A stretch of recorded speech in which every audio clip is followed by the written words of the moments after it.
It's June 11th, 2018. This is the Wrestling Inc. podcast. I'm Glenn Rubenstein, joined by Raj Giri. Mr. Matt Morgan's coming along shortly, and we're going to talk about the Monday Night Raw go-home show before Money in the Bank, which is coming up this Sunday on the WWE Network. Raj, the big news as we were going off the air on Raw, Corey Graves saying he's got to change his bet for Sunday. Now we know who the smart money is, who changes the odds so drastically on WWE pay-per-view betting. Yeah, there you go. You know, the smart money hasn't been out in a while. So, yeah, maybe he got busted. But, yeah. Oh, weird night tonight. I mean, I thought the wrestling overall was very good, but this was a show. I mean, what was everybody fighting for tonight? Yeah, I mean, it was better than the last couple of weeks, but absolutely, man, where is like the drama or like the suspense or just, stuff keeping you wanting more? They're really trying to, sell that. Well, just imagine twice as many people, in the ring and, during these fatal four-way matches with ladders. And that's, that wasn't enough. Like, just more intrigue. Show, past cash-ins and, videos, highlights of past Money in the Bank matches, just stuff like that. Little things you could do to really hit home what's at stake, as opposed to just them, the contribes, all of them standing on a ladder, saying, "I'm going to win. No, I'm going to win." Yes. And as our chat's pointing out, they were all jockeying for momentum. And Raj, I don't know if you saw this tweet right before we started. I would love it if the superstars did the math and figured out what you did, that a win on the go-home show almost guarantees a loss on the pay-per-view. So we had 3 hours of people trying to not win their match. Yeah, you don't want momentum on the go-home show. Just something to make it different. I thought the wrestling tonight was very good. Wall to wall, every match quality. I mean, and this is a lot better than it has been. The segments hit more than they missed tonight, but there was no stakes, very little story. Yeah. Even Sammy and Bobby, I was, cringing when they announced that, but when it actually happened, I thought it was actually pretty decent. It was probably their best segment that they had. Women's Fatal 4-Way, I thought was awesome. That was one of the best women's matches on Raw in a while. Sammy and Bobby the best that they've had, or the least bad that they've had? The least bad. It wasn't bad. Sammy stumbled over his words a little bit at the beginning, which kind of surprised me. But outside of that, I thought it kind of worked. Yeah. It was something, man. Fans were chanting for Bobby, which, apparently I've lost Mr. Raj Giri here. Now, either I've lost him or he's lost me. Bear with us a moment for this technical difficulty while we soldier through this. Okay, so I'm still on the air, but Raj isn't. So can you hear me now? No, now I hear you. All yeah. Right, just randomly get booted every now and then. Yeah, it's like Google Hangouts wants me to enter my password in the middle of a video conference. Right, yeah. It's kind of crazy, but technology in the world we live in. Bobby was getting cheers tonight with Sammy, man. I mean, I don't know. Things aren't that cool this week between the U.S. and Canada. I'm just saying the way we've been treating Sami Zayn lately isn't helping Canada's viewpoint of the U.S. Well, yeah, I mean, he's on pay-per-view, whereas before he wasn't. So, Yeah. So it's something. He was so good. Like when he was first a heel, he was so good as a face. I just feel that this is like where Vince's vision doesn't really connect with something tangible. So, lots of news story stuff to cover in addition to Raw, which we'll get to in a moment. Matt Morgan should be coming along here any minute. Quickly, do we want to cover one of the top news stories, Raj? Yeah, why don't we talk about Kenny Omega's first title defense? Will be against Cody Rhodes. Kenny Omega, recently acknowledged by the WWE for his Street Fighter that he's going to play against Xavier Woods. Well, now it's the Elite versus the New Day. So the Young Bucks are a part of it too, and WWE covered that. So that was interesting. It'll be interesting. Kenny Omega's contract with New Japan is up at the end of January. So, he won't be in next year's Royal Rumble. In January, but he'll be a free agent shortly after that. I'm sure New Japan will try whatever they can to sign him, but WWE, if they see New Japan as becoming kind of a threat, I mean, they got the money to sign him. Yeah. I mean, what do you think with New Japan? It seemed like with Dominion the other night, a lot of buzz for that. It seems like every New Japan pay-per-view or event that happens just gets bigger and bigger and bigger. People looking forward to it. I see more people talking about staying up late to watch it live.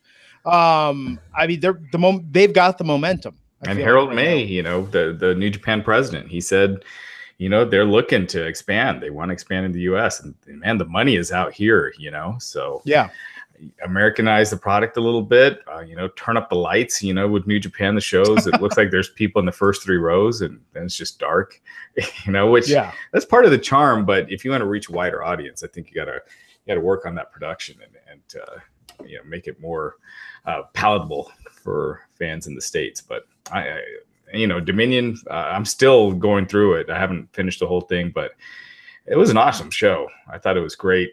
Everything I've seen so far has been great.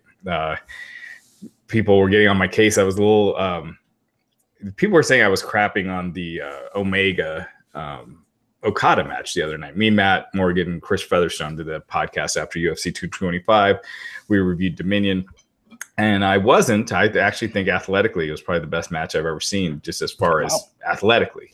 As far as if you throw story and everything else in, it's a little different. But my problem is just when you do these big moves and then you counter and you get hit with the big move, and then the next move you get up and then you counter, doing it once or twice or a few times, it's one thing, but just doing it over and over just makes it seem that those moves don't really hurt that much, and they were just killing each other in this match. So that was just my only complaint. Wow. No, I have not watched it yet, but everything I read just sort of spectacular. It's funny. I was telling people on live now. I'm so online. I'm so conditioned now to when we do these podcasts after every live wrestling event to not have to watch something live is like the greatest luxury I could possibly have. Yeah.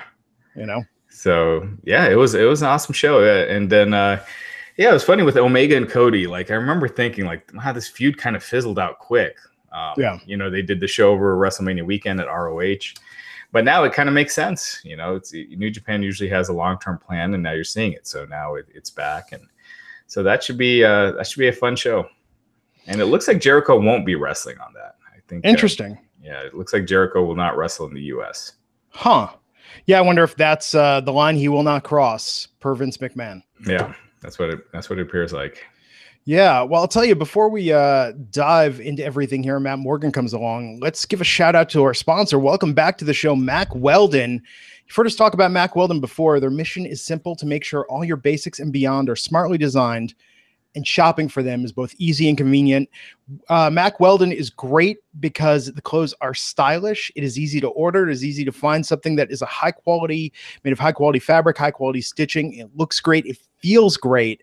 It's fantastic to wear and absolutely a joy to shop for. Raj, as a child, did you get that almost disdain, that dread and feeling about having to go shopping, and try on clothes? Yeah. I used to argue with my mom. I don't want to try them on. We'll just take them home. It'll be fine. You get home, nothing fits. Then you got to go back and buy different clothes. Right. Have you had that most of your life? Oh yeah. I mean, I'm lazy as hell right now. I do almost all my shopping now online, so, and I'm wearing my Mack Weldon shirt right now. I've been wearing Mack Weldon ever since they first became a sponsor and I discovered them. And it's no joke. You could ask my wife. I wear these all the time whenever we go to the club, to the bars. It's comfortable. It looks dressy. It looks nice, but it's also very comfortable. And once you turn 40, I'm all about the comfort. So my lone grown-up hoodie I would be wearing if it weren't 90 degrees here in California. But Mack Weldon, it's literally better than whatever you're wearing right now, unless you're Raj Giri, who's sporting his Mack Weldon wear. And they believe in smart design, premium fabrics, and simple shopping. So easy on the app. Find something that fits you. You're going to get the most comfortable underwear, socks, shirts, undershirts, hoodies, and sweatpants, and more. And they have a line of silver underwear and shirts that are naturally antimicrobial, which means they eliminate odor. And they want you to be comfortable. So if you don't like your first pair, you can keep it and they'll refund you, no questions asked. No, not only does Mack Weldon's underwear, socks, and shirts look good, but they perform well also. And it's good for working out, whether you're going to work, going on dates, or just everyday life. For us to talk about it, some of the most comfortable underwear I have ever worn. And, I know we get into a lot of detail sometimes when talking about our sponsors, but I'll just leave it at that. And, whether shirts, shorts, underwear, socks, Mack Weldon has everything. But, absolutely love those underwear, and I highly recommend them, especially the line of silver products that, wick moisture, get rid of odor. They're absolutely fantastic. And we've got a special deal for our audience. 20% off your first order by going to MackWeldon.com and enter the promo code INC at checkout. That's MacWeldon.com and enter the promo code INC at checkout. Save 20% off your first order. Trust me, guys, get some grown-up clothes. You're going to look great. You're going to love it. Mac Weldon, love having them back on the podcast, and we thank them for sponsoring the Wrestling Inc. podcast. That's promo code INC at checkout at MacWeldon.com to save 20%. Welcome to the podcast, Mr. Matt Morgan. Is everything working? Matt's figuring it out. We could see him. This looks like Matt is in the most awesome horror movie right now ever, by the way. This is like an episode of, remember Fear on MTV? Feel like, we should put him on screen here, but he's is he muted there?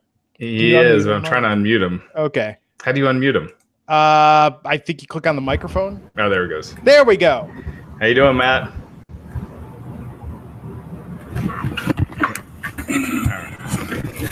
Looks like, hey, Matt, can you hear us? Okay, so he needs a minute, but let's jump into this. Yeah, Monday Night Raw. Well, I can't wait to see what Matt thinks of this, but we had Monday Night Raw, so we had everyone out in the ladder, not content just to put the 4 men or 4 women. We had 8 competitors from Money in the Bank out on ladders, talking about the match, their hopes, their dreams, their goals for Money in the Bank. Briefly, setting up 2 fatal 4-ways for the night, one for the women, one for the men. Kurt Angle comes out to a "You Suck" chant, and before the competitors could even really get into it, we're greeted with Constable Corbin, who shaved his head. Baron Corbin's skullet is no more. I think he should send some of those locks to Matt Morgan so he can have a ceremony. He must have heard Matt's comments because it looked good. Yeah. I thought it looked really good. It's a big improvement, so props to him. Absolutely. What did you think of this way of having all that interruption tonight, of having the 8 contestants out there? This was not 2 years ago with 6 men on a ladder in search of a dream. There were no monologues. This was pretty chaotic as far as an opening promo goes. I thought it was pretty annoying, actually. It's just them trading, they're acting like kids, like, I'm going to win. No, I'm going to win. No, I'm going to win. And that was the gist of the promo. It was a cool visual, I guess, but it's also very contrived. I don't know. I didn't like it the last time they did it. I thought it was the same this time. It didn't make me excited for it at all. Yeah, there was something about it where I think visually it was good, but even having like Alexa and Sasha be like, oh, my mixed match challenge partner is going to win. Right. There was no natural exchange. I thought it was kind of weird when, and then Alexa shrieking was just kind of. Yeah, it was very, just seemed like it was written by middle school kids. No offense to middle school kids, but actually middle school kids could probably turn in a pretty solid 3-hour Raw. I doubt it. Well, who knows? Maybe. Actually, yeah. I'd give them a chance compared Wrestling fans, if you're out there and you have children or you yourself are in middle school, tweet at us your fantasy booking ideas for episodes of Monday Night Raw, and we'll judge them against what we actually see on television on the USA Network each week. Yeah. Matt, can you hear us now? Yeah, thank you. Hang on, give me a second. Okay. Right. Just watching Matt, I'm captivated. It looks like the most fascinating found footage horror movie ever going on with Matt's camera angle right now. Blair Witch. Yeah. All right. Sorry, let's get cracking. So, Matt, yeah, were your hopes and dreams answered? Baron Corbin shaved his head. Rest in peace, the skullet. A step in the right direction. Still bad acting, but I hate the name of his stupid gimmick. But, let me ask you this. Can he go back to being, even though he had the skullet, when he was in NXT, he kind of had a cool motorcycle vibe gimmick to him. Do you think he can still pull that off? Like, will he ever go back in that direction? I think he's gone too far away from it now. You always could, but I don't really see it. It doesn't seem like they're going in that direction anytime soon. Yeah, it just feels like a fish out of water. It feels like not as bad as stuttering, but it just feels so far opposite of what he could be doing. But right. Yeah, he's becoming a comedy character. Matt, could you have imagined back in your run, instead of calling you in with Vince's big idea for the stuttering gimmick, they called you in and were like, you're going to be the enforcer to the GM. You know, Right. you're going to be there to make sure things go down, and we're going to call you the constable. You're going to be Constable Matt Morgan. And you have a stutter. guys, I graduated third in my college class. I'm proud of this, but I'm not proud of the fact that I did not know what the freak a constable was. Yeah, if it weren't for my parents being born in India, I probably wouldn't have known either. Oh man, it just sounds so weird. Kevin Owens trying to talk smack from the top of the ladder. Constable Corbin. Remember when Val Venus was like Eric Bischoff's assistant or something like that for a while? It was Chief Morley. Chief Morley. Yeah, it was. Yeah, that's right. That's what it was. It was Chief Morley. So they're running out of titles. So I guess Constable was next. Why not like the sheriff? You know, The sheriff was Steve Austin. Oh, that's they true. did Sheriff Austin. Yeah, I guess they are far down the line. Oh man, but you're right. I mean, Kevin really was pushing it in their exchange there. What did you think of the promos with everyone on the ladders, Matt, and the way they did that? So weird. I always ask my wife. I'm like, hey, pay attention. Get off your phone and give me your opinion. What do you think? She's like, why is there 300 people standing on ladders? And I was like, all right, just checking. Because that's what I thought too. Yeah. But Kevin Owens, I thought, did the most with the opportunity. And what's the new girl from NXT? Ember Moon. She crapped the bed, unfortunately, and the crowd crapped on her. Yeah. A little bit. She made up for it in that match, though. She was. Oh yeah. So good. Yeah. Yeah, so let's talk about that. That was a high point in my mind. That's what opened the show, was the fatal four-way between Natalya, Alexa Bliss, Ember Moon, and Sasha Banks. Some people are saying this is the best women's match on Raw, on free TV, that they've ever done, or at least in recent memory. Match? People really liked it online. Well, I got to go watch it a second time then. I mean, there were some big moves, big moments. I liked it. I just, I thought it was really good. Definitely an A match, but I mean, really, better than NXT matches with. Well, they must be modern TV. Era. Like, they don't mean like Lita and Trish and stuff too. Yeah, right? We're talking like on Raw, not NXT. Think about, what was the last great women's match on Raw? The fact that nothing is coming to mind immediately. Something with Charlotte and the Boss, I'm thinking. Sure. Yeah. But even that was like over a year ago at this point. Yeah. That was like 2 years now, right? Yeah, it's been a while, man. So I kind of agree. I remember. I mean, I couldn't. In my notes, I put down that this is the best women's match on Raw I've seen in a long time, and I couldn't think of up until when, because it's been a while, and they got a lot of time. There was like 3 breaks, and they got a lot of time for this match. So again, no stakes. It ultimately meant nothing, but it was really good. True. Yeah, I mean, that's unfortunate. It's how do you build up it meaning something, aside from just the great technical prowess. And I'm sure you all had the same thought I did when Natalya won, where it was like, well, okay, Natalya's not winning Money in the Bank. Yeah. That's exactly what I thought. Yeah. It was good though, man. It was good. I was very impressed with this. And then that dive, that suicide dive that Ember hit on Sasha, that looked like that could have went wrong easily. Like Sasha, when Sasha hit the barricade. It was a very small target too, Yeah, but but Ember looked awesome in this match, and it was really good. I think a lot of people were picking Natalya to win Money in the Bank, so I don't know if this is just to kind of throw a wrench in that. I'd love to see that though.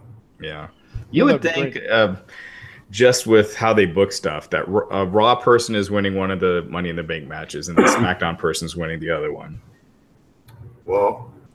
How did they do it last year? Because what's her name had the SmackDown briefcase forever. It was both Carmella. SmackDown. Yeah, it was just a SmackDown pay-per-view last year. So who do you guys pick to win this? The women's. In the Bank? Yeah. Whew. This is a tough call. Does Ronda win the championship? If she does, does she have then it makes sense for what's her name to win? Natty. Yeah. You know, I was gonna say the boss, but I'm gonna. But it's all over the place because what's her name? I'm horrible with names. Former champion Alexa. Alexa would make a great Money in the Bank winner just because of what a dicky heel she is. Yeah. With that briefcase, you know what I mean? She'd have so much heat. Yeah. Man, I'm gonna go with Natty. I'm going back to Natty. Wow. Stay with Natty. What about you, Glenn? I mean, I'd like for it to be Becky because I want them to give her something to do. But I think I agree with Matt that Alexa. But would Alexa though be too similar to how Carmella was this past year? I can see the argument for that, but it fits her character. But that doesn't matter. What matters is what fits the storylines, and we need to remember that. So that's why I think Natty's a decent one. Yeah, I'm calling Ronda wins championship. I think the thing is Alexa is already kind of there at that level, at that world title level, so she doesn't need it. Edge never did either. Well, it helped him. He wasn't quite second time. Yeah, right. Not the second. The first time it helped him. But yeah, the second time was kind of resolved that night. It's kind of like Dean Ambrose, right? Like he won the Money in the Bank and cashed in that night. So I mean, they could always do Natalya cashing in on Rousey that night. I don't know. That'd be decent. She takes her white leather moment away from her and jacks it. Yeah, she's holding the title up and boom. Right. I don't know if you want Rousey losing so quick though, but Nia gets pinned though. Nia gets pinned, but then Rousey gets beat. By Natalya. Rousey's winning the championship, guys. There's no way around it. Yeah, I agree. Oh man, how long do you think Ronda's going to retain as champion? I mean, do you think this is literally going to be? I mean, at least till WrestleMania next year. It could be a female Brock. Yeah. We'll see. Yeah, he.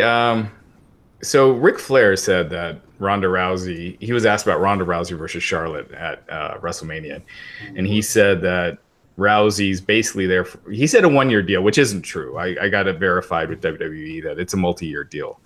But basically saying that Rousey's around for a little bit and then she's out and she wants to have kids. And that's something she's been saying. Even during her WrestleMania pub, she was saying that WWE is kind of like a nesting egg right now. She wanted to do it before she had, kids of her own. Her and her husband, Travis Brown, have, kids from his previous marriage, but she wants to have kids of her own.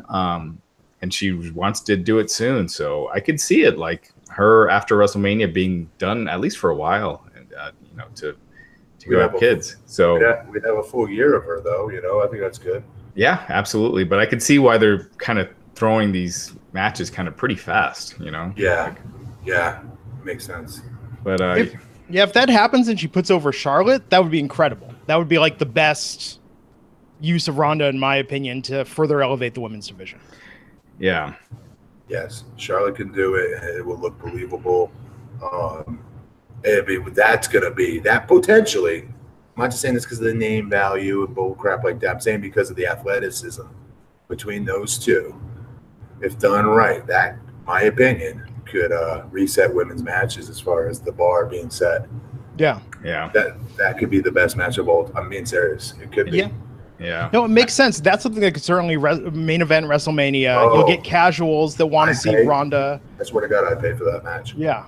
Yeah. People will say it, because you have that pass along value that you quite didn't have with Asuka. I mean, I hate to say it, but there's something that will get people that never watch wrestling if they hear, well, Ric Flair's daughter is wrestling Ronda Rousey. Right. Yep. People will tune in for that. Exactly. Yeah. It's the biggest women's match they could have. So yeah, I almost think if Rousey, if Natalya wins, and I'm going to go with Natalya as well. I think, but if she wins, I think she doesn't cash in a heel fashion. I think she probably challenges Rousey at SummerSlam and loses because I don't think they want Rousey losing before WrestleMania.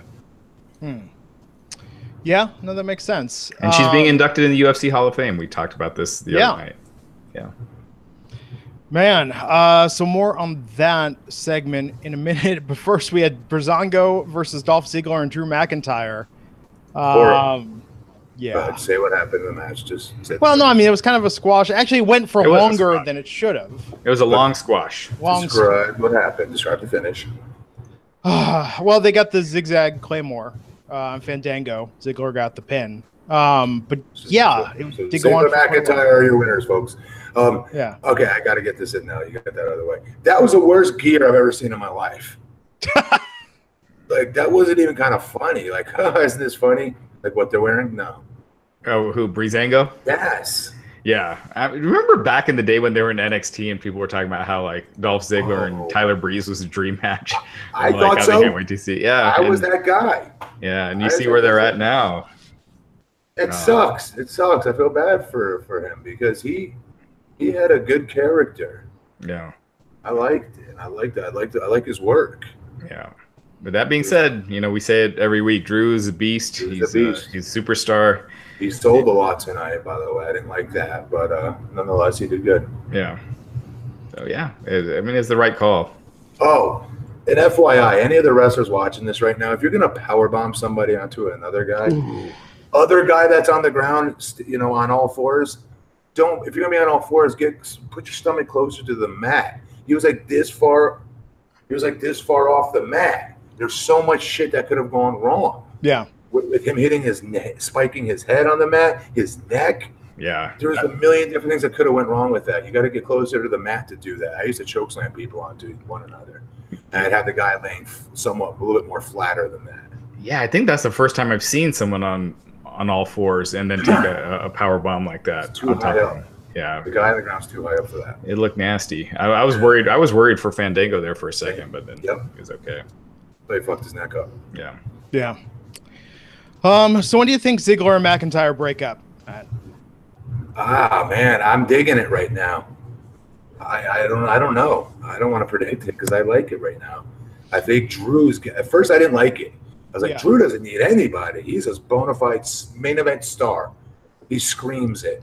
But this is good because you know they don't have anything for him at the moment. Yeah. Right? In that direction, as far as being a main event heel at the moment. They should because they need main event heels. But they're bringing him along nice and slowly. And they're not hurting him in the process like they are a la Bobby Lashley. They're killing him. Yeah, I think they're doing a great job with Drew. I mean, look at all the NXT call-ups after WrestleMania and where they're at right now. Even Andrade Cien Almas, you know, he's wrestling Sin Cara.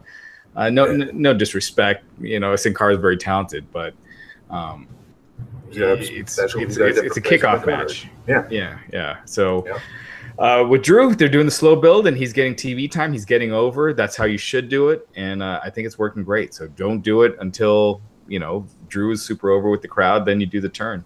And here's the beautiful thing about it, you guys. Having Dolph with it, even though Dolph has been started and stopped so many times, and we now don't think he'll ever become a main event talent again or get a championship run again, that's fine. But if this was done with anybody else, I'd be screaming this is a horrible idea. Drew doesn't need nobody. I'd be screaming.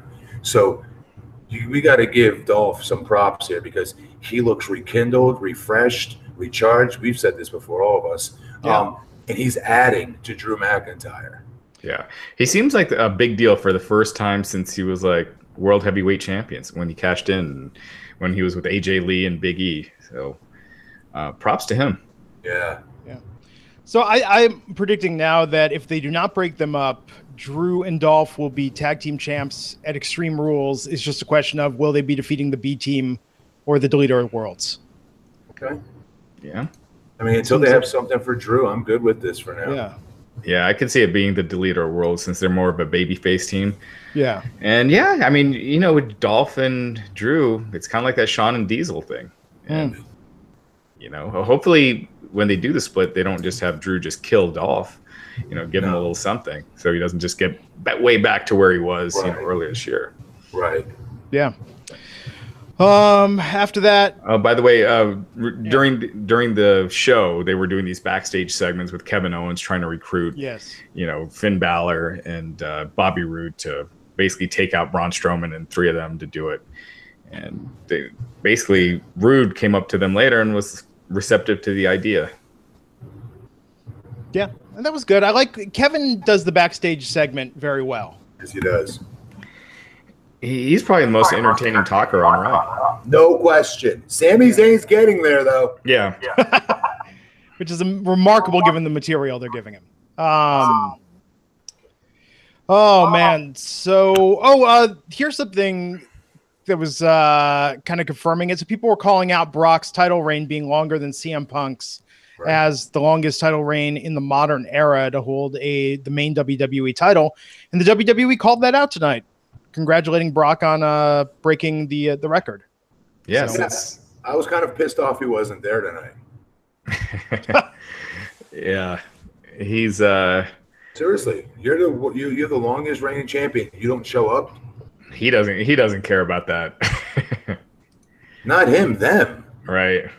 Makes them look like jabrones. Yeah, I think they pay so much for each Brock appearance that they only want to do it when they got shit on your own title. You guys just shit on your own title by not making it look important. This is your longest reigning champion in the modern era, and you don't have that title on your show the night that happens.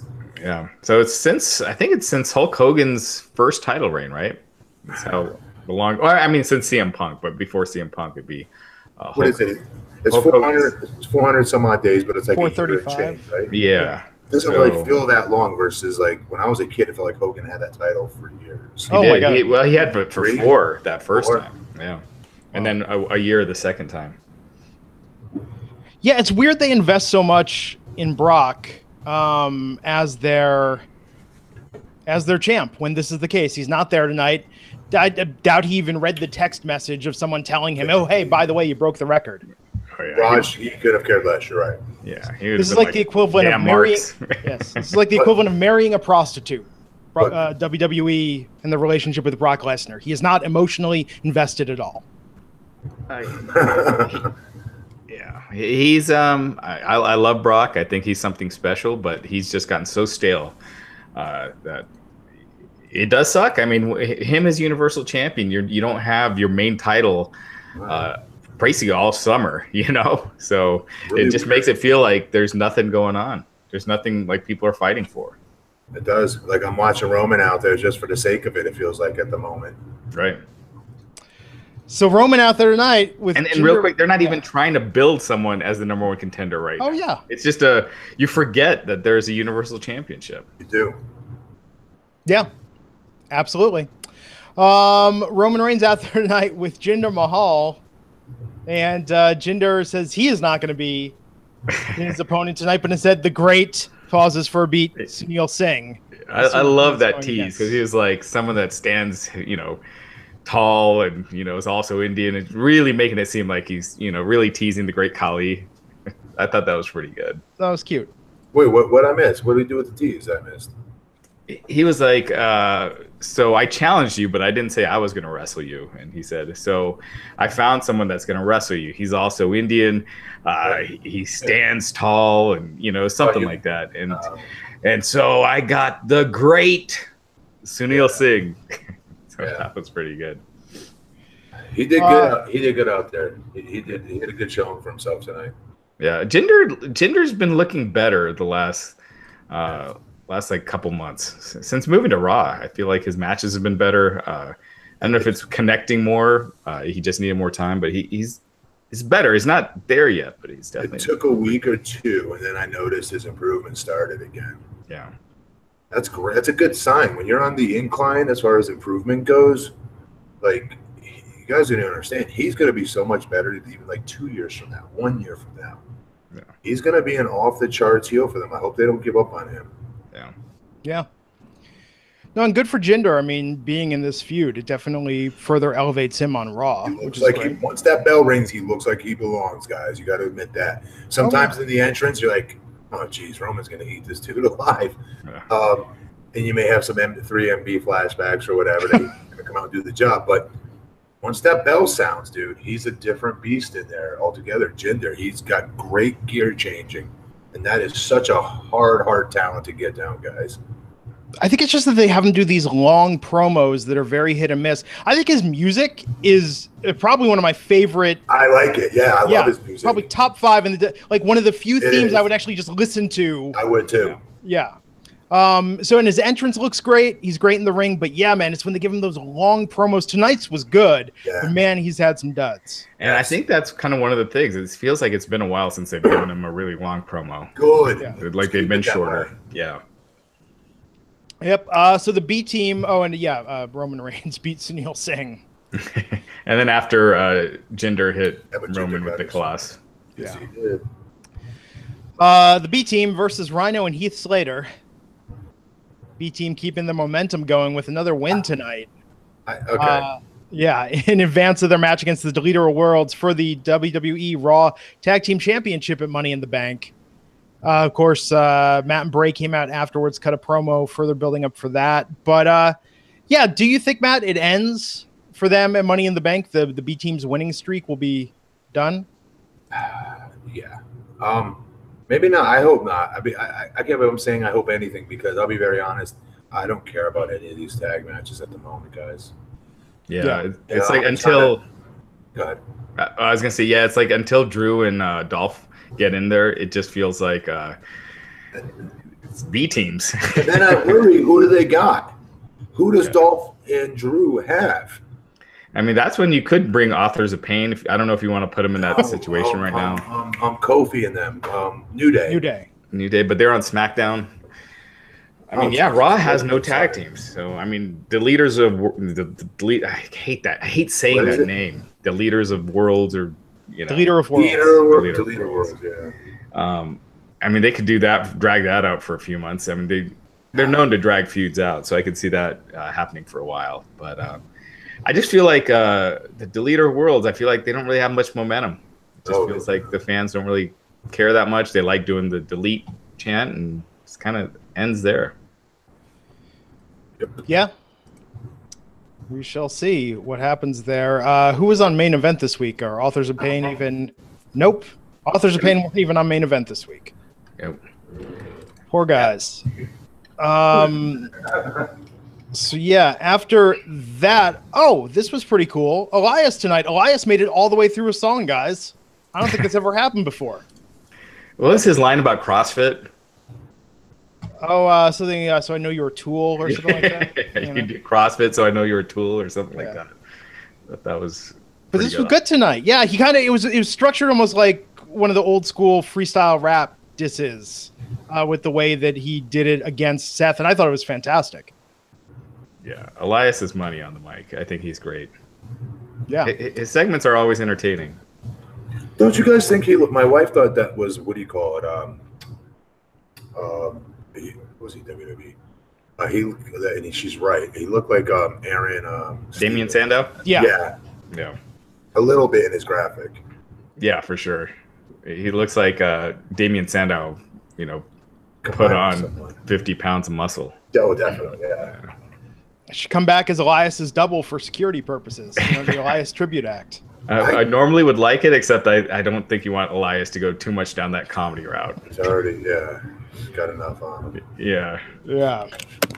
But that was good. Seth came out tonight, destroyed his guitar, given to him supposedly by John Mayer, who, according to Jonathan Coachman, is a hip hop artist.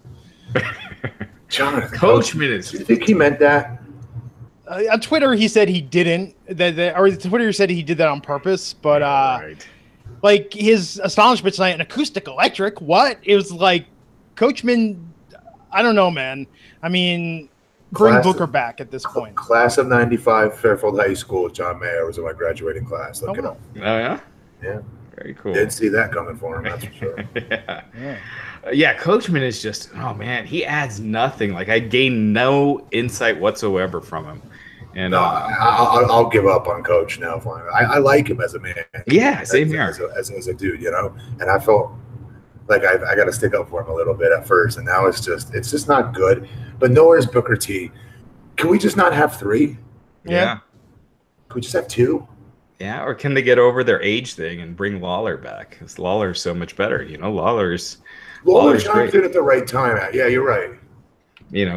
Especially when he was back as a heel and he was with Mauro Ranallo, and I thought they were the best WWE commentary team since JR and King. I mean, they were doing great there for a while, and then paper they should be. I agree. Well, I like. He's been off his game a little bit, I'll admit. God, what is wrong with my names tonight? Corey Graves. Thank you, Corey. I've always think is exceptional. I think he's so good, and they're lucky to have him. But lately, I don't know. Seems a little off. yeah, Coachman, just the comments he's making, he's like, yeah, this match, they're wrestling hard. That's what I like to see. It's like, what the hell? but Coachman is there. Coachman is supposed to be the authoritative, athletic commentator that came from ESPN. We don't get that from him at all. Yeah, No. I mean, with Otunga, the bar's low, although he has a law degree. But with Otunga, you don't expect like hard-hitting insight, you know? Even though he actually wrestled. Yeah. I think Otunga is much better than him. Yeah, I agree. Ooh. I thought that week they had Otunga on, I didn't think he was good, but he was better than Coachman. When he was on SmackDown back when JBL was on, I thought Otunga did an okay job. Maybe because I wasn't expecting him to be any good. Yeah. Oh, and it was Morrow, Otunga, and JBL? Yeah. That was pretty good. I mean, but Morrow, man. Morrow carried that. Oh, my God. And that's the thing with like Graves on Raw. It's like you put anyone next to Graves, and Michael Cole kind of knows to think before he speaks. He chimes in a little bit, but very few people could go toe-to-toe with Graves and look to be at Graves level. Here's the problem. They shouldn't be going toe-to-toe. Call the damn action.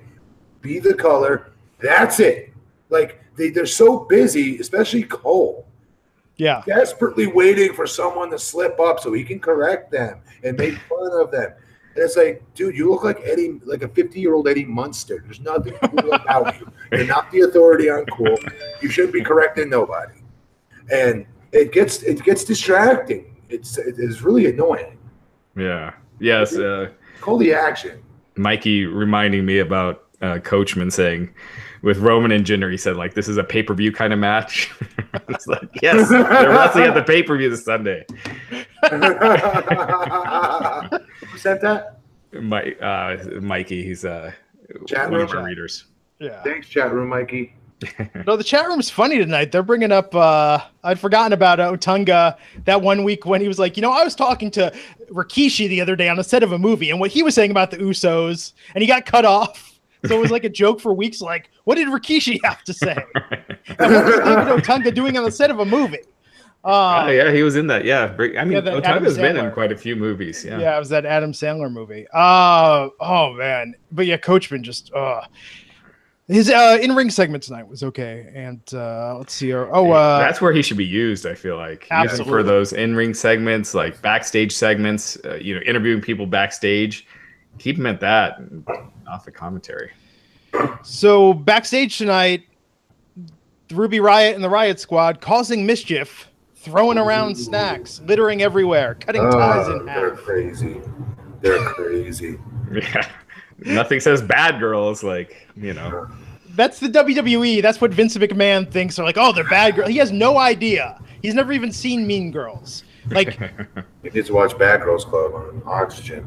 yeah, like, this is very antiquated, the way they were acting backstage leading up to Ruby Riot versus Bayley tonight. But what did you think of that match? Neither woman are going to be in Money in the Bank, so this was a chance for them to have a bit of an exhibition. How do you think this fared tonight, Matt? Surprised it was on the card because they're not on the pay-per-view. Yeah. But I don't want to crap on it because I always want as many women's segments as we can possibly get on each show, right? So I'd like to see them make more use of it, though. But I don't know. Maybe it is good to move forward characters. That is maybe the right call that aren't on the pay-per-view. So then the next pay-per-view comes, they're now a step closer to setting up whatever they're trying to set up. I don't know. Yeah. Plus, you're throwing pretty much all the women that are on the pay-per-view in one match, outside of Nia and Ronda. So Right. had they been doing that black marker gimmick at the end? What's that? Where they like marked Bayley? Oh, the girls, yeah. I have not seen that before, but I could be wrong. Yeah, it's like NWO did it better, but it was something, I guess. Bayley keeps getting punked. Yeah. I mean, if you want, you're doing this feud for months with Sasha. Shouldn't you try to keep both of those women as strong as possible since you're investing so much time in this feud? So when they do square off, it's not two jobbers, wrestling each other. And like Sasha just feels like so much more of a star than Bayley right now. No question. Are they still in a feud? Do we still consider this a feud? They mentioned it on commentary. So this thing will go years. It's pretty brutal. I mean, that's what they consider long-term storytelling, is the idea that, you know, we just reference this. It's like, I don't know. Remember all those months where Carmella didn't do anything? She didn't even do fake cash-ins. They would just sort of show her, or not even show her. They would just say, well, you know, Carmella has the briefcase. It's like, we referenced it. We referenced the story we're building. Yeah. It's, oh man. So Ruby Riot won that with the Riot kick, and yeah, they drew all over Bayley afterwards. From that, Jonathan Coachman in the ring. Okay, this was weird that they were talking about how intense this was. How intense, the most intense feud the women's division has ever seen between Ronda Rousey and Nia Jax. I mean, they've been downright pleasant to each other. Even in this, they were putting each other over like crazy up until the end there. There was no tension between them. I love Nia, and I've been such a fan of her improvement. I have. I used to be on her like flies on you know what. You remember when she first came up? Her work was sloppy, but she's improved so much. I've gotten on her bus. You know, I have on the wagon, the Nia wagon, bandwagon rather. And here's the problem: she's going backwards in this entire feud. She's going downhill, and she's going downhill quick. That was bad acting tonight, guys, and you know I'm right. Well, they're so inconsistent with her in this feud too. Like one week she's a heel, like bullying Ronda and just bullying this, you know, but either way, talent. They give you words to say. It's up to you on how you want to interpret it and what your body language is. So she's up there using the verbiage they gave her with this big smile on her face, but it's not a real smile, right? Right. Yeah. It's so unnatural. It just looked bad. Yeah. But that being said, I thought Ronda was really good. Like when except for the part where she said something about, what did she say? I'm going to do something to your arm. It's something that didn't fit at all. Anyway. They kept her short and succinct. Yeah, but when, you know, she went through her accomplishments, went, I'm Ronda Rousey, delivered that, did the whole bit. The end of this I thought was really good. I thought it was the best thing that they've done during this angle, but this angle has sucked as well. So, it's kind of like Sammy and Lashley. It was the best of their segments, but the segments have been terrible. Yeah. And shouting out Strikeforce tonight. I thought that was kind of interesting. I like that. Well, if you're doing the correct chronological order of events, I mean, that's kind of where you'd have to go. Because she did get a title shot quick in Strikeforce. There was a lot of heat when that happened. I remember Misha Tate was against it. Misha Tate's always against everything. Yeah. But yeah, she did get that title shot fast and destroyed her, and you know, won all those matches in the first round.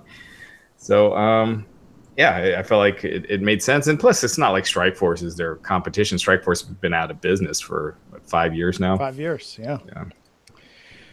Yeah. So yes, tonight was the least bad confrontation between them. And it devolved. Do we all agree that Ronda wins? No question. I could only see them trying to delay it, though, and the way you do that is with a quick cash-in. Oh. You know, because... and Natty steals it out right from underneath Ronda. And pins Nia. Ooh. Oh, Raj, hang on here. Oh. Hang on. Well, I still, that doesn't affect my winner. I still say Natty's winning. The money in the bank. Right. So. That's a good twist. Yeah. Yeah, like Ronda has her beaten, and then Natalya cashes in. It's like Rollins basically cashing in on. On Roman, screwing Roman over. It's a cool idea. I could see WWE though wanting Ronda having the title, doing all the media appearances. Yes. You know, sure, yes, absolutely. And I could see them not wanting to wait. You know, if she's not, who knows how long she's going to be around. If you're right, it's a year. This all makes sense. I hate to say it. Yeah, I think Ronda wins the title. No Way Jose versus Curt Hawkins. Oh man, I was hoping so bad that Curt got the win. hey guys, I'm sorry. I don't mean to F up the format, but just back on the Ronda thing real quick. Yeah, no, please. Let me ask you guys a question in the chat room. Viewers and typers in the chat room. Call them typers. I'm old. Question for all of you guys. Do you think Ronda Rousey winning the women's championship this early with what, 1 match, 2 matches? How many has she had? Just one. Just one at Mania. Do you think that hurts women's evolution? All right, guys. Women's revolution. Just a quick yes or a quick no. If you think Ronda Rousey winning the title this quickly this Sunday would hurt the whole women's movement in WWE. Does it say the opposite message of, you know? So, kind of a lot of yeses so far. Because I personally think so. Actually, it's almost half and half right now. She was good at Mania. I see why they would put the title on it. It makes sense. Yeah. I get why. But as far as they said, it's going to come down to what the girls do in between those ropes, remember? And we've been getting good matches from our girls, a lot. And I'm not saying Ronda can't go. She can. But she just showed up. You know what I mean? Yeah. Yeah. But I think mainstream-wise, WWE loves that Rousey pub. It's like sense. Yeah, it's like Triple H at that media Emmy for your consideration thing that they did last week. And anytime they're in those environments, they always name drop The Rock. And Triple H is talking about like this text message you got from The Rock. They love that kind of celebrity media stuff. And Rousey, I could see them just having her holding a WWE title. They're gonna love that. Oh.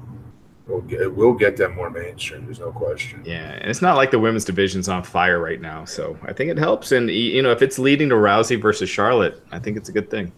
That's money. Yeah. Yeah. Okay. Charlotte wins the Royal Rumble. My worry, though, I mean, this might be controversial to say, but I think Shayna Baszler in NXT has been very boring as the champion. Yes, she has. I agree. Yes, she has. And her voice, she's got to still find her voice. She has not found her wrestling voice yet. Yeah, so I know a lot of people like her, and I wonder if it's one of those things that Dave Meltzer always puts her over, so people kind of cling to that. But I agree. I think she's improved greatly. I think she's pretty good in the ring, but I agree as her character. It doesn't make her entertaining, and does not make her a good promo. He better not be saying she's a good promo. Oh no, her promos are. But the problem though is, how are people going to feel if Ronda does the same thing, where we see every colorful, flamboyant, high flyer, talented woman in the ring go against Ronda and keep losing? I think it takes the wind out of the sails, and I think that's part of the problem with NXT's women's division right now. Is Shayna Baszler is the least interesting woman in the women's division on NXT. This is how you do that. You don't let not interesting talk.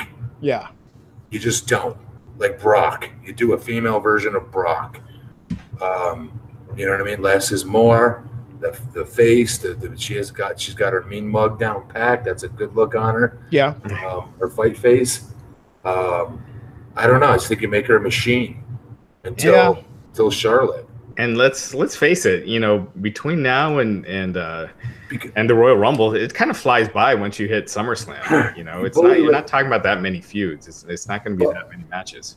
Listen, Bubba Ray said something the other day, and I thought it was a really good point. It was this. It's that with Bobby Lashley, for example, I'm entertained by Bobby being a badass. Yeah. Okay? That's my entertainment that I take from that. So I don't need him juggling. I don't need him jumping rope. I don't need him doing this. I don't need him doing ballet. I need him being a badass killer. That's not boring. That's entertaining for me, because that's what I want from my Bobby Lashley. That's what I would want from my champion with, what's her name? Ronda Rousey being the champion. Yeah, you look at Lashley and you're just like, holy crap, look at this dude. And then he's smiling and waving and having a great time. It's like, why? Why are you doing that? It really is like that backstage, by the way. He is all smiles. Like well, I'm sure Braun Strowman's a teddy bear too, but don't. He is. Yeah, but you don't. He's so nice. Show that on TV. Yeah. Oh, man. Well, we'll see. Sunday Night Money in the Bank could be the start of Ronda Rousey's year-long championship reign.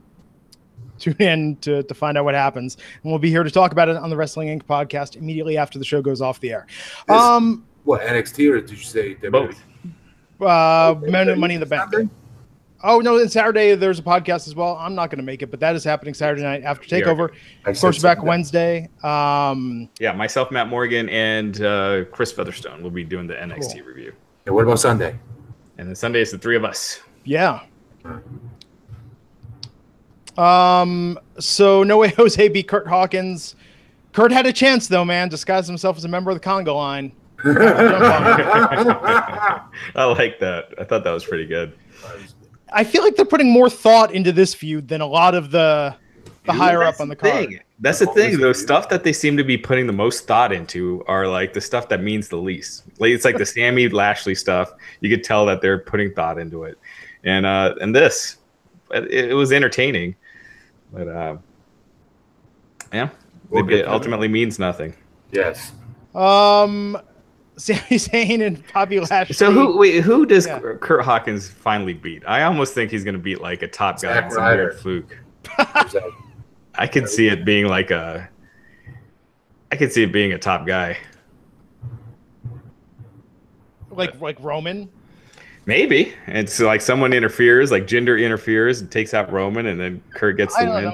When's the last time they went with that? Even with Ellsworth versus AJ, like they kept pulling that back right when you thought it was going to happen. They had Ellsworth pin AJ, remember? Yeah. Oh yeah, the non-championship with Dean's heavy interference. Right. Yeah. But I don't think Vince is as in love with Curt Hawkins as he was with James Ellsworth for a short while. Yeah, that's probably true. I think Curt Hawkins is going to be the one guy that goes out of the company facing down. I think he's going to get a win on his way out. They'll just flip the script, you know? I don't know what you mean by that. What does that mean? Well, instead of going out on his back and losing when he leaves the company, Curt Hawkins will give him a win for his last match. When's he leaving the company? No, I'm saying if he does again, that they'll give him a win on his last match because the gimmick is over as soon as he wins. So you can't take the gimmick on the indies? Yeah, you know? But that's what I'm saying. He can only do that once. Curt Hawkins getting a win can only happen once to get that pop. Can you imagine that, though, if you went out and got that over? I could see somebody doing that, where they're the bigger star between the two wrestlers in the ring, and the guy keeps but he keeps losing. Yeah, I could see that. I swear to God, I could see it. It's going to take somebody super that has to have been from WWE and over enough to start it off, right? You're saying someone do the same gimmick that Curt Hawkins is doing? Yeah, like they just never win, and it becomes like this inside wink thing that everyone in the arena like, dude, Smart Marks would eat that up. And they keep the record going. Keep a running tab between the different promotions. Yes. Yeah, I can see that. You need the right way to missell it. Like he's really trying every time he thinks he's going to do it. It really is Hawkins, though. Once he's released or once he quits, he'd be great at that. Yeah, just keep it going. Yeah. Yeah. Man. So after that, Bobby Lashley ran an obstacle course because Sami Zayn wanted him to really prove he was in the military. Why on God's green earth would Bobby do this? Yeah, that's the thing. That makes him look so dumb that he would agree to this. Yes, it does. I mean, he looked impressive as hell doing it. Yes, he got the fans back as holy crap. You know, he had his holy crap moment there doing them pull-ups. Yeah, he did in 45 seconds or whatever. It was crazy. He's a beast. And that's what I'm saying. Unleash that. What we did, we showed his physical prowess. No, in a ring against an opponent, eating him up. Yeah. But it was cool. I mean, I was not looking forward to this segment at all when they announced it. I was, rolling my eyes before it started, but it was a lot better than I expected. But to your point, Matt, it's not what they should be doing with them. Oh, who was this? Titus O'Neil was saying that we've come to a time where they've got to find themselves a good African American heavyweight champion. I heard him say that in an interview, and it's like Bobby. Yeah, he's everything everybody could get behind. I don't know what they're doing. Like Bobby Lashley doesn't grow on a tree. You know what I mean? You're not gonna find another one. This is your anti-Brock. This is your Brock stopper. Mm-hmm. Do you think it's because Vince has an idea, though, of what that looks like? You know what I mean? Because, so we've talked about this before. I mean, The Rock is the big African-American champion, but people don't identify The Rock as closely to that community as someone like Titus O'Neil. But that's the thing, but with Apollo, look at, Bobby, Shelton, look at all these stud athletes they've had who just keep getting put in these awkward roles. And I think because something in Vince's head, this is how he sees it, But there's something different with Bobby. Forget African American, forget anything. He jumps off the screen and he gives you this vibe that I'm being serious, that Brock used to give me before I met him, and I used to watch him on TV. You know what I mean? That holy bleep vibe. He's going to eat someone. Yeah, when you see Bobby in MMA and he's going to the cage and he's looking pissed, I mean, he looks like a badass. He has that legitimacy. He has that legit feel. That's the word I was looking for. Legit. This dude's legit. That's the vibe I got from Brock, and that's the vibe I get from him. Yeah. And I think Vince has loved Lashley since the beginning. I think he wanted to go all the way with Lashley at first. I think he just sees him as like this smiling, happy baby face. And unfortunately, that's how he is backstage. Like I said, maybe that's why they're doing. I don't know. Yeah, I'm sure he sees military service. Good-looking guy, built like a house. Doesn't age. He's not young. Yeah, if you took a photo of him from 10 years ago to one now and said which one's older, it's hard to tell. I met him in 2003. He has not changed one iota. He doesn't have one line and it's nothing. Yeah. It looks great. I'm not saying Vince McMahon is racist, but Vince, let's just say, is antiquated enough that I think if he employed an African-American man who looked pissed off all the time, I think Vince would be terrified of him. I think Vince, for some reason, like the fact that he's friendly and whatnot, I think Vince, and I think that's why he tells, a lot of these guys, same thing with Finn, same thing with a lot of guys, like, smile all the time. I think certain guys, he thinks that's how you get over with the crowd, not by looking angry or scowling. I mean, look at Big E's a great example. Big E was a destroyer in NXT. But things did work. I will say, when this comes full circle, because Big E's going to win, and I think Big E's going to open some eyes at this Money in the Bank, by the way. He's going to win out of the on SmackDown, no question. I think this could be the start of his Money in the Bank. Money in the Bank. Yeah. And here's the thing about Big E. I think this did work. I never agreed with it at first. I hated it because he's another monster. Right? But he was a green monster still, right? By having him go out there and show his ass, so to speak, and make a fool of himself, and then start to get comfortable, and then be comedy and have jokes, have wit, have good timing, blow a good babyface comeback physically as far as his physical attributes go. He's improved so much. He's so well-rounded now, dude. He could be a main event talent, no question. And to your point, Glenn, I mean, people in the chat are pointing out, like, Mark Henry, was a scary heel and all that. For a while, but then Sexual Chocolate. No. Towards the end, when he was World Heavyweight Champion, he was a heel. Sexual Chocolate and all that. He did a good job with it, too, by the way. I agree. He kept getting injured. Just to be clear to what people are saying, it's like, Derek's saying black, white, who cares? A good wrestler is a good wrestler. What we're saying is, and this is originally leaping off what Matt said about Titus's comment. O'Neill's comment. So pay attention. And I've read this from many wrestlers of color saying, when are we going to have the great African-American champion? Because it is a little strange that in the lineage of the WWE, there is a glass ceiling if you are a wrestler of color. And I'm saying it's because of Vince's antiquated notions of what he thinks a black superstar should be.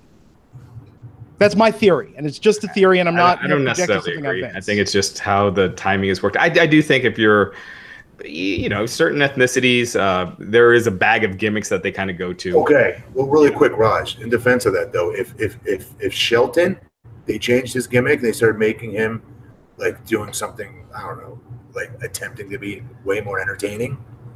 That they've tried it with almost everyone. Think about it, or a lot of African Americans. From R-Truth to lots of them, Booker even, Spinaroonie and whatnot. Yeah. You know what I mean? Just being a straight up freaking athlete and going to the ring. And if they look the part like Bobby does, he looks like a killer. It's so simple.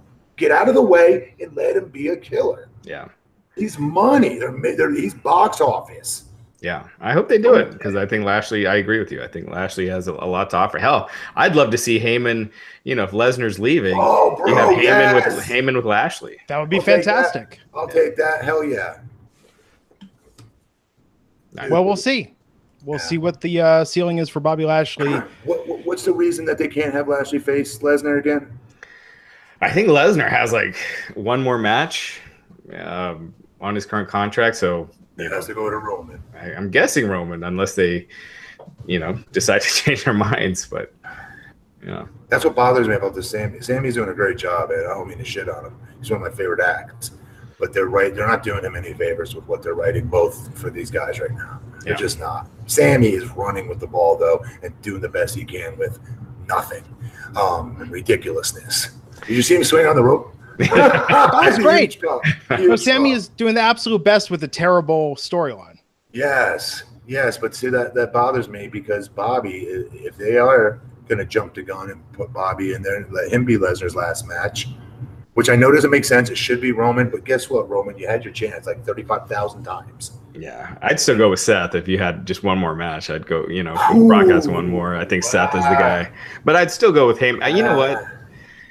I'd go with Seth to win the title, and then try to get Lesnar for one more, and then do Lashley, and then do the turn with Heyman. I think that'd be awesome. Okay. And look what you just done. You just replaced Brock, which it would be unthinkable. And much cheaper price too. Yeah. And the guy who will do business 24/7 and loves wrestling. God yeah, he'll be on every show.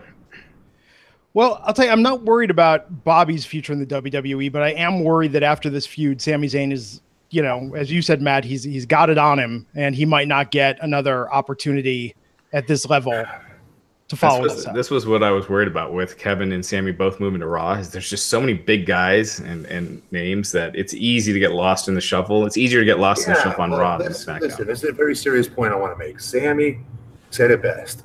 He does his best work in tight, confined spaces. I died laughing at his cat-like quickness. Cat-like agility. He's so good.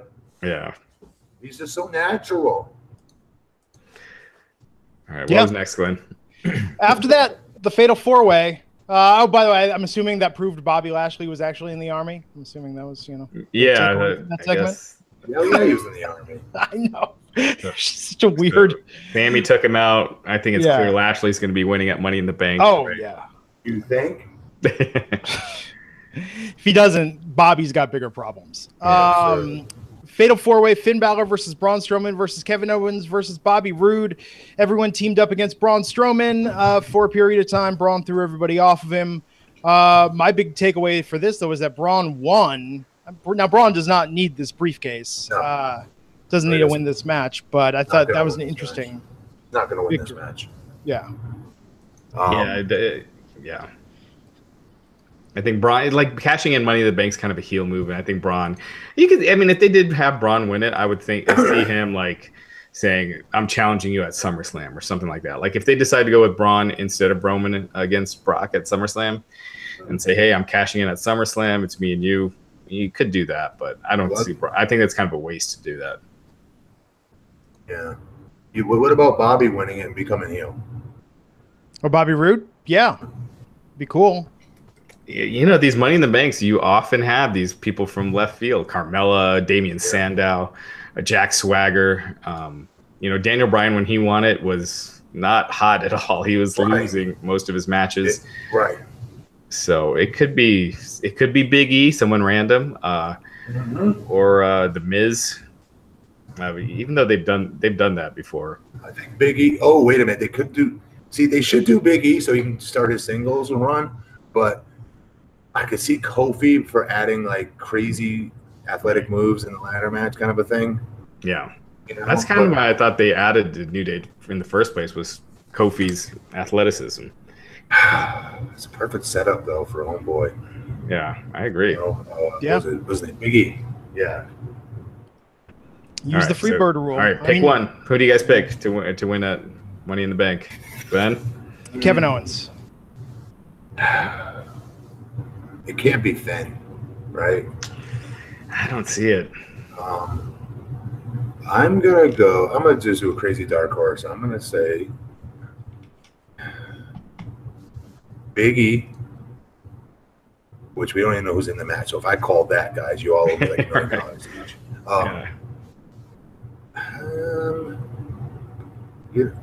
I'm just gonna go crazy and say Big E.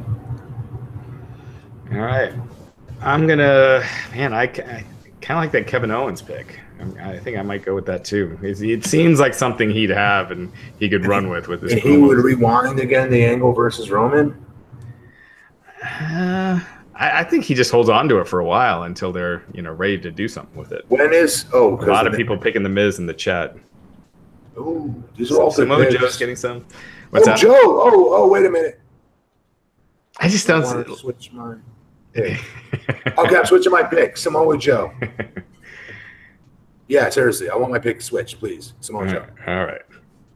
That'd be good as well. I mean, so many good options they could have. Cash in on AJ. Yeah.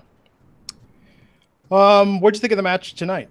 So the finish. Can you run through the finish? Real quick? Yeah. Okay, so a lot of false finishes in this match, but it ended with Braun hitting the running power slam, on top of the ladder, covering Owens for the win. I thought the spot of the match was Owens. To Braun on the announcer table. Frog splash off the top. That was fantastic. Yeah, it was. Great match. I like the match a lot tonight. Good. Yeah, there was good pacing. Yeah, and there was one point where they all hit their finishes on Braun. And then Braun still kicked out, but I thought it was really good. Again, no stakes or anything. There's no drama because there's no stakes, but it's just an entertaining match. But it was fun. I liked it. Well, yeah. Money in the Bank coming up on Saturday. I like Kevin Owens' point. Sunday. I like Kevin Owens' point, guys, because he said Braun, if he climbs the ladder, they got to raise the briefcase. It's only fair. I like that too.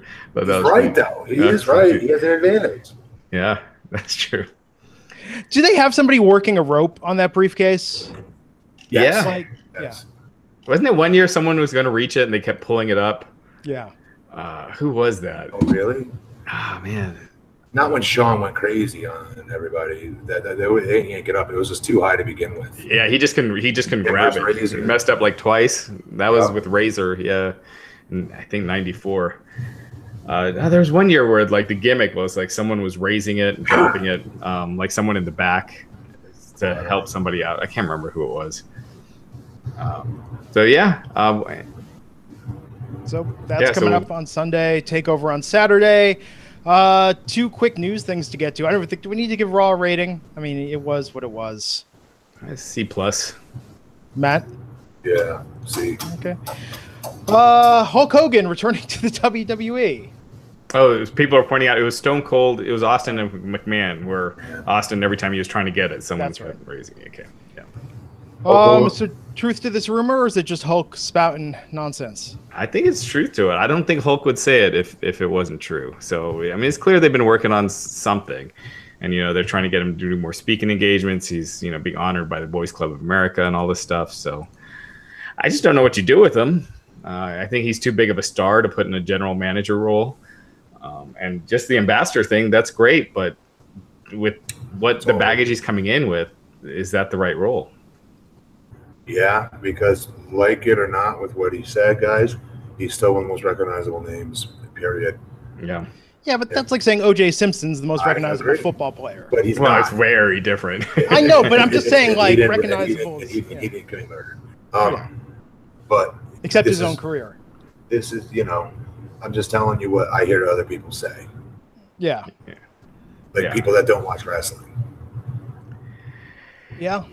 Yeah, I think most people. It seems like a lot of people that don't watch wrestling don't really even think of it. Yeah, they don't really think of it. It's like more in the wrestling circles that you remember it and you're constantly reminded of it. But outside of wrestling, I think people are just, Hulk Hogan, I remember him. My neighbor, I had to tell him. Yeah. You know what I mean? Like nobody knows. Like a lot of mainstream, like normal people, like your neighbor, the guy across the street, they're not wrestling fans. They should know, but they don't. Yeah. I think that's true for lapsed fans, but I think when it happened, it was a big news story. I mean, as much as like the Roseanne thing that happened 2 weeks ago, or Paula Dean. It wasn't near the level. Near the same level. Yeah. Well, as far as publicity. Yeah. The Gawker thing had way more publicity than that, but it did. I mean, Glenn, to your point, it definitely was in the news for sure. Yeah, no, I mean it was a big news story at the time, and that's why I think, given the current environment, I just don't see it going well. WWE is incredibly careful, you guys. Yeah, incredibly careful. So it lends credibility to it. I'm not saying everyone's forgotten about it, but we love giving second chances. Yeah. But if you're on the verge of signing, or you're in the process of signing billion-dollar deals, give it up, Glenn. No, Matt, this is a separate point, okay? What I'm saying is, if you're in the process of signing billion-dollar deals for your company, the biggest deals ever, your stock's at an all-time high. If you're the WWE, what's the upside in bringing Hulk Hogan? Because he's Hulk Hogan, and half of those people, I guarantee you, at Fox, don't know he said what he said. The ones that do, and I guarantee you there's more that don't. I guarantee it. And they're just going to have a boner that Hulk Hogan's back. Yeah, that name recognition, that Hulk is Hulk. They want to go Hulk. to all their buddies. Yeah, I'm telling you, guys, that's how they act around Hulk. I've seen it. And time heals all wounds. And at some point, TV executives, like Mel Gibson, right? Like he was, the stuff he did, his was a lot worse. Oh, God, yes. It was way worse. It was more detailed and at length and specifically, but I don't think he didn't drop an N-bomb though. He was going on about I thought it was just the Jewish conspiracy and no, that was the rest, the stuff with his wife, that the abuse and all that stuff. Oh yeah, that's true. So, and you know, he came back and so I think at some point TV executives, everyone, look at Alec Baldwin. Yeah. What he did. You know, he's yelling at his own kid. Like, I mean, it's just horrible stuff. And he's out there. Yeah. I'm not saying it's okay. I'm just saying it is what it is. You know, Roseanne will be back in a few years, I bet. Get you another network makes that show up somehow. Yeah. Well, we'll see. Stay tuned to Wrestling Inc. for all the latest there. So, Corey Graves. Do you see this, Matt? This stuff with Corey Graves and CM Punk online. I saw his first thing. What did he say again? So he was saying that Punk turned his back. They were close friends, and Punk turned his back on everyone that supported him in WWE. And then, you know, basically finished saying that he, you know, fought before he made it a career. You know, basically saying CM Punk was not a fighter until he made it a career, and that he would fight CM Punk. And that's actually a fight I'd probably want to see. That's one CM Punk fight I'd probably pay to see. How did it come up that he wants to fight him? He just went on that Twitter rant that night. So after we did the podcast, he just kept going. Did Punk say something back? No, CM Punk told him that he no longer wanted to associate with anyone from the WWE in a text message. And Graves was like, I don't get it. We were like real friends, bro. Like, you held my child before I did. We got our knuckles tattooed together. You broke the rules of punk rock. Like, I mean, I'm a verbose, self-indulgent, overly emotional kind of guy. And even by my standards, it was like, Corey, dude, quit while you're ahead. Like, he was going on and on and on publicly about this. Yeah. And so we had noted after the fight that Punk had went to the hospital to get a facial CT scan. He was discharged. He was fine, so he's good to go. He made a lighthearted tweet about the loss, saying he was 1-1 that week with his victory over WWE. And he was there. Yeah, we talked a little about this the other night. The more I think about it, the more I think, man, New Japan just seems like such a natural next move for Punk. It would be sticking it to WWE. He makes money. Does he have to do anything? Why does he have to wrestle? Why does he have to wrestle or fight? Why is he doing neither? Probably got to make a check after defending that lawsuit. Yeah, he spent a lot in that lawsuit. And he said he's probably not going to file a lawsuit to recover those legal fees. So it's a lot of money that, you know, he said it was like his life's work kind of going away in that trial. Yeah, so it's a lot of money. And, you know, with MMA, I know Bellator would hire him, but does CM Punk want to be that guy that's a joke and he's like fighting Screech and, you know, like people? I would pay to see that. I said this before. I want CM Punk versus Enzo. I think in UFC, that's a fight a lot of people would tune in for. Yeah, I don't see them doing that. I could see them doing like would be an uproar. Yeah, I could see them doing it in Bellator. I could see them getting like Ken Shamrock out of retirement or something. You know? He needs to stop. Is what he needs to do. I give him all the credit in the world for doing what he did. He's following his heart, following what he thought he's passionate about. But it's the wrong age, you know. I don't know. It's not good timing. Yeah, he's got so much name value. I mean, you just look at the site. You know, you look at the most popular section. Like half of those articles are about Punk and his fight this weekend. There's a lot of interest in him, and it was clear UFC 225. All the interest was Punk. On a wrestling website, you don't say. No. I mean, Google Trends, like just online in general. That's what people were. They weren't searching on the main event. They were searching on CM Punk. That's telling. Wow, that is. You're right. That's very telling. Google Trends. You're right. Yeah. So I just think he said he's done with pro wrestling, but I think there's so much value, and he can get WWE back in his own way by taking New Japan to the next level here in the States, because that would get all sorts of publicity. That would be in the news. It would. But that would be the first time like mainstream news is really covering it outside of for their online portals. New Japan, Raj, have to change their philosophy though. Okay, they don't come to the States nearly enough, and when they do, they bounce right away. They got to do actual loops. Yeah. I agree. They're going to make it here in the States. They got to be here in the States. You can't just keep going to, I don't know, bumfuck Texas and then, or wherever, and then going right back to Japan again. It'll be that event will be sold out immediately. But then what? Yeah. I don't know. I hear Bumfuck has a pretty hot crowd. You know? Watch your mouth. I'm on the internet. So I think, yeah. No, I agree. I mean, they're doing the Cow Palace, and have ticket sales picked up for New Japan at the Cow Palace? They were going slowly for a bit. We'll see now that they announced Omega versus Cody. Yeah. Hopefully it picks up a little. You know, we mentioned Chris Jericho will not wrestle there. He won't wrestle in the States for New Japan. Why? I think it's just his loyalty to WWE. Good on him, man. I appreciate that. Yeah. I respect that. Yeah. Oh, man. Well, it's a busy week. And it's just started. It's just Monday, guys. Got SmackDown tomorrow night. We'll be back here Wednesday, 12 noon Eastern. Talk about that. Saturday night, talking about NXT TakeOver. Sunday night, talking about Money in the Bank. Yeah, and we'll run down the Money in the Bank and NXT TakeOver cards on Wednesday. Absolutely. All right, guys. Yeah, all right. Cool. Anything you want to plug, Matt? You good? Sure. I'm good. Okay. BP Matt Morgan, Raj Giri _303 on Twitter. I'm Glenn Rubenstein. Follow me there. And yeah, we'll see you back here next time on the Wrestling Inc. podcast. Take care, everyone. Sure.